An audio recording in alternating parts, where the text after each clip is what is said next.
The office smelled exactly the same as the day Laurel Haynes had first walked into it. 17 years ago. Fresh out of Queen's University with a business degree, and the particular kind of quiet ambition that doesn't announce itself.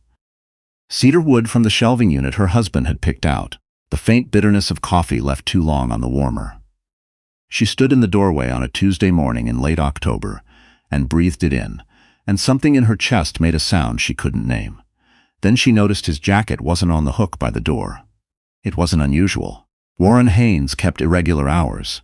Always had, even before he became a partner at the firm. But there was a difference between coming in late and not coming in at all, and Laurel had, over the past several months, become very good at identifying which one it was. She set down her bag, poured the old coffee out, and started a fresh pot. She didn't check her phone. She didn't need to. She already knew. 3 weeks before that morning, she had found a receipt in the pocket of his gray overcoat, the one he wore to client dinners, the one she had given him for their 12th anniversary. The receipt was from a restaurant in Westboro she'd never been to, dated on a Wednesday night when he'd told her he was in Kitchener for a deposition. Dinner for two. A bottle of wine she recognized by price as something he only ordered when he was trying to impress someone. She had folded the receipt carefully and put it back exactly as she'd found it. She hadn't confronted him. Not then, not yet. What people misunderstood about women like Laurel was that the silence wasn't weakness. The silence was something else entirely. It was the moment before you move a chess piece. When you can see 4 moves ahead, and you're deciding whether now is the time to play. She was a forensic accountant. She had spent 18 years reconstructing financial histories that people had tried very hard to bury. She knew how to read the places where numbers went missing. She knew what erasure looked like. She had started to apply those same skills to her own marriage in September. Warren Haynes was 44 years old. He was handsome in the way that men who know they're handsome often are. Maintained, careful, aware of rooms when he walked into them. He had married Laurel when they were both 27, at a small ceremony in Prince Edward County, and she had loved him truly and fully for most of the years that followed. They had a daughter named Suki, who was 15 and liked hockey and hated homework and had her father's jaw and her mother's eyes. They had this office together, Haynes & Associates, forensic accounting and litigation support, which Laurel had helped build from a 2-person operation in a rented second-floor walk-up into something that employed 11 people and had a lease on the 4th floor of a real building on Bank Street. Her name was not on the letterhead. That had been Warren's suggestion 6 years ago, when they'd started growing. "You're the behind-the-scenes person," he'd said. "You're better at operations. Let me be the face. It works better that way." And she had agreed because she'd trusted him, because it had seemed logical, because she had believed, without fully examining the belief, that the work and the marriage were the same thing. That what was his was theirs. She understood now that she had been the one operating under that assumption. The woman's name was Bethany Carver. Laurel had not gone looking for it. Not exactly. She had found a name in a string of texts she wasn't meant to see, on a night when Warren had left his phone unlocked on the kitchen counter and gone upstairs to shower. She'd seen the preview notification. She had picked up the phone. She had read 4 messages and put the phone back down and gone to stand by the kitchen sink and look out at the backyard where the maple tree they'd planted for their 5th anniversary was dropping its last leaves in the October cold. She had not cried. She would do her crying later, she told herself, quietly, alone, in the right order. Bethany Carver was 31 years old.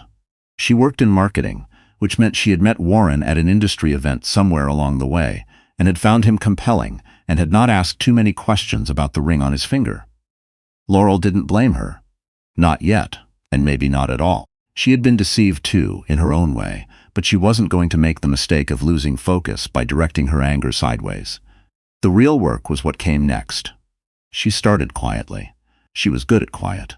She pulled every financial statement she could access, personal accounts, business accounts, the joint investment portfolio they'd opened in 2019. She made copies. She created a folder on her personal laptop, the one that wasn't connected to any of their shared systems, and she labeled it simply, Reference. What she found took her 3 weeks to fully map. Warren had been moving money. Not dramatically, not in ways that would catch an untrained eye, but consistently, Small amounts shifted into an account she didn't recognize. Distributions from the business categorized as client expenses, a secondary vehicle registered in his name alone that she had never seen. It was careful work. If she hadn't known what she was looking for, she wouldn't have found it. She recognized the pattern immediately. It was the same pattern she had exposed in a case 3 years prior. A Calgary businessman who'd been hiding assets from his wife before filing for divorce. She had been the one to find it. She had been the expert witness. The judge had not been impressed.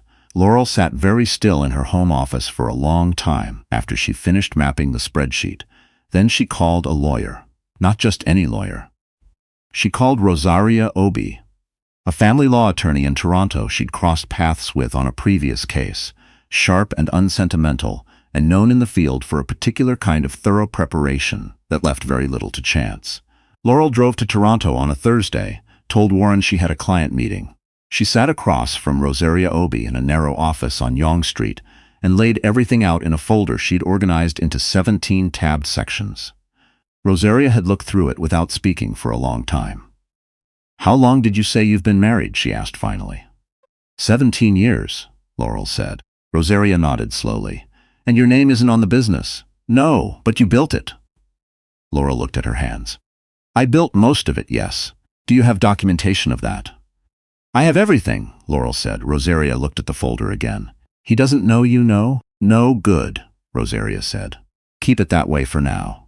I need 2 weeks."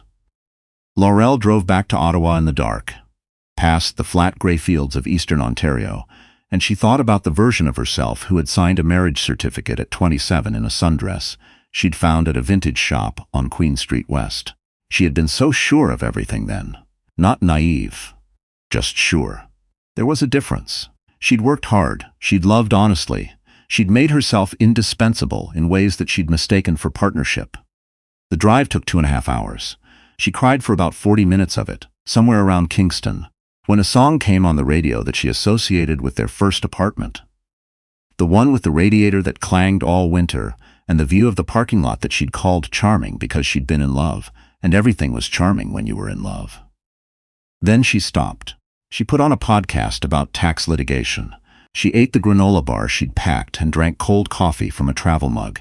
She had work to do. The next 2 weeks were the strangest of her life. She sat across from Warren at dinner and passed him the salt, and listened to him talk about a client in Mississauga, and said the right things at the right moments, and gave away nothing. Suki sat between them, homework resistant and funny, complaining about her chemistry teacher with the dramatic specificity that 15-year-olds bring to minor grievances, and Laurel watched her daughter and felt the full weight of what was coming. Not with dread, exactly, but with a kind of steady resolve that surprised her.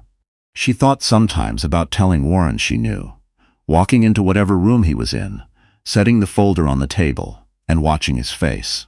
She'd imagined it enough times that she knew what his expression would do. She'd spent 17 years learning to read his face. The micro-adjustment at the jaw.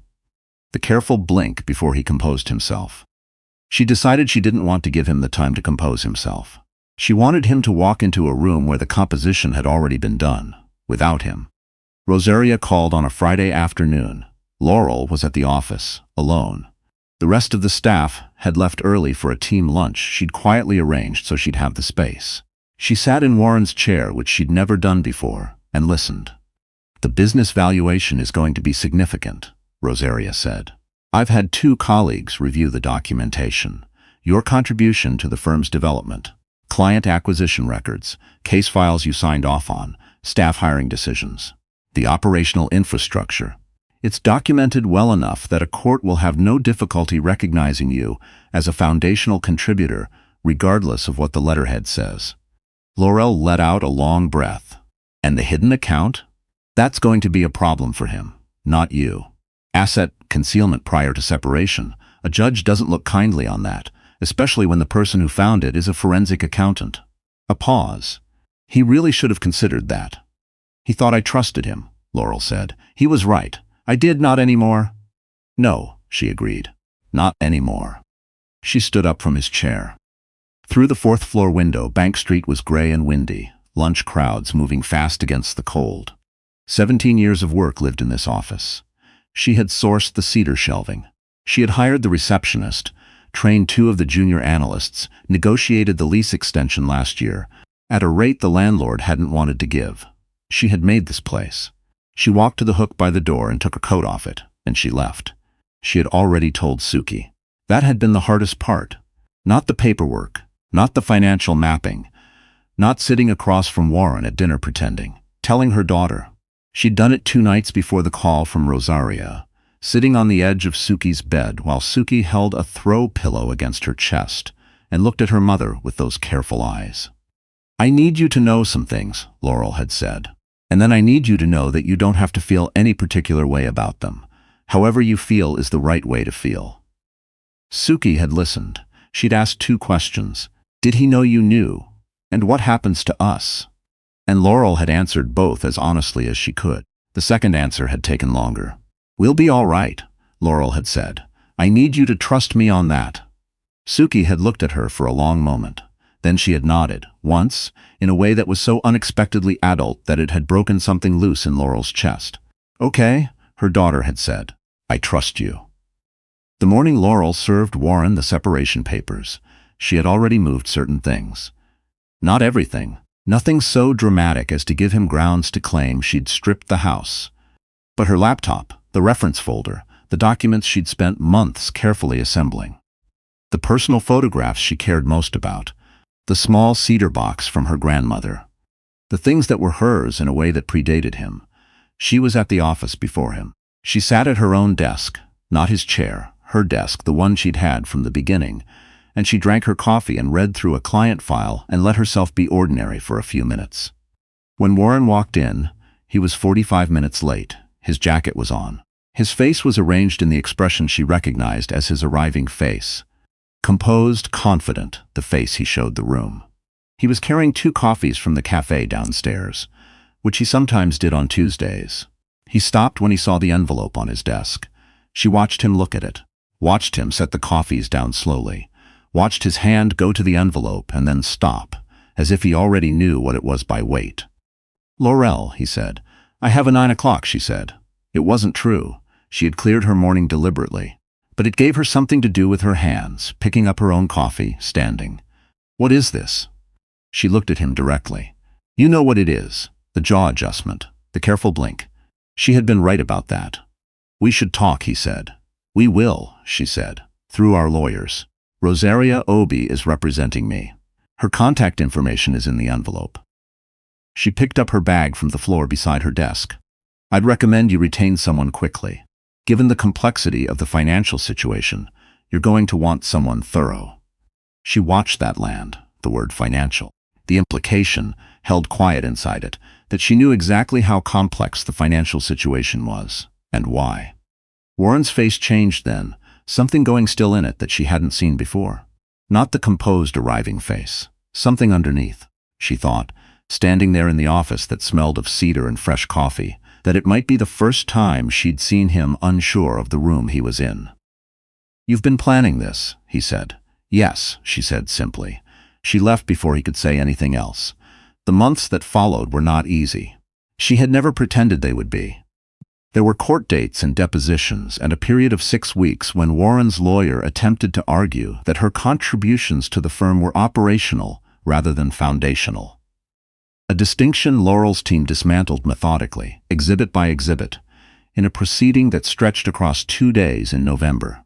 Laurel sat in the courtroom in a charcoal blazer she'd had for 10 years and watched the documentation she had assembled. Do what documentation properly assembled always does, it told the truth. The hidden account was a particularly salient exhibit.